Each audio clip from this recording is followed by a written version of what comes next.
নমস্কার, vision plus নিউজে আপনাদের সকলকে স্বাগতম। গত শুক্রবার অর্থাৎ 22শে আগস্ট আবারও বঙ্গ সফরে আসছেন প্রধানমন্ত্রী নরেন্দ্র দামোদর দাস মোদী। যেমনটা জানা যাচ্ছে যে শিয়ালদা এক্সপ্ল্যানেড মেট্রো, সেই মেট্রো রুটে উদ্বোধন করবেন, পাশাপাশি আরও কিছু কর্মসূচি রয়েছে বঙ্গে। কিন্তু এরই মাঝে যে ঘটনাটা চোখে পড়ার মতো হলো, গতকাল রাত্রেবেলায় মধ্যম গ্রামে বোমা বিস্ফোরণ।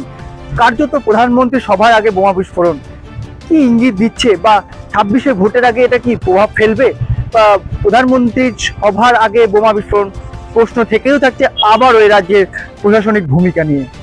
উত্তর চব্বিশ পরগনার মধ্যম গ্রামে ঘটে যাওয়া বোমা বিস্ফোরণের ঘটনায় এক ব্যক্তির মৃত্যুর পর এবার সেই ঘটনার তদন্তের ভার নিতে চলেছে কেন্দ্রীয় তদন্তকারী সংস্থা এনআইএ। এই মর্মান্তিক ঘটনার পর থেকেই রাজ্যের পুলিশের পাশাপাশি শুরু হয়েছে এনআইএর তৎপরতা। আজ এই মামলার তদন্তের সূত্র ধরে এনআইএ একটি বিশেষ প্রতিনিধি দল বারাসাত মেডিকেল কলেজ হাসপাতালে এসে পৌঁছায়। বিস্ফোরণে নিহত ব্যক্তির দেহের ফরেনসিক পরীক্ষার জন্যই মূলত তাদের এই সফর। ঘটনার গুরুত্ব অনুধাবন করে এনআইএ দলের সঙ্গে যোগ দেন ফরেনসিক বিভাগের বিশেষজ্ঞরাও।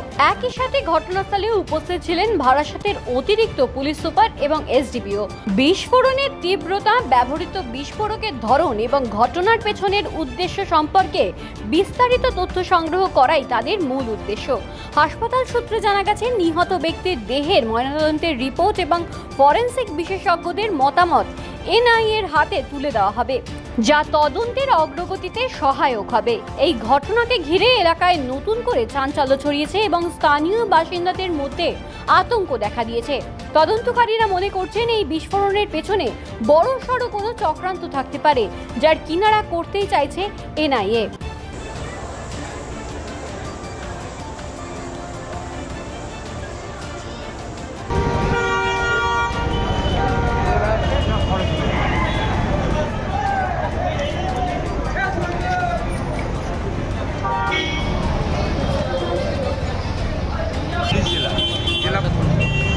बारासात जिला पुलिस जिला पुलिस बारासात जिला पुलिस।